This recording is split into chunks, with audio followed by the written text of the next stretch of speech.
আমাদের এই লড়াই সকল ধরনের জুলুমের বিরুদ্ধে, সকল ফ্যাসিবাদের বিরুদ্ধে, সকল দুর্নীতির বিরুদ্ধে, সকল অপকর্মের বিরুদ্ধে, জাতিকে বিভক্ত করার বিরুদ্ধে এবং জাতিকে অন্য জাতির তাবেদার বানানোর বিরুদ্ধে।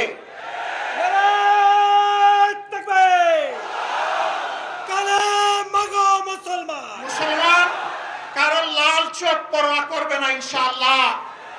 আমরা পরোয়া করব শুধু পরওয়ারদিগারকে। আল্লাহ তাআলা সেই তৌফিকটুকু আমাদেরকে দান করুন।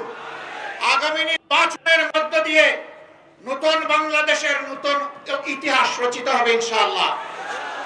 একটা আহ্বান আপনাদের প্রতি, আমার ভাই বিএনপির সম্মানিত নেতা বলেছেন বাংলাদেশের স্বাধীনতার পর কোন নির্বাচন সুষ্ঠু হয়নি।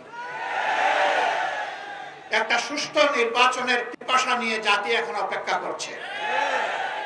এই নির্বাচনে অতীতের মতো কোন ইঞ্জিনিয়ারিং, কোন মেকানিজম অথবা ভোট কেড়ে নেওয়ার কোন পায়তারা চালানো হলে আমি আপনাদেরকে বলবো আপনারা বুলেট হয়ে গর্জন করবেন।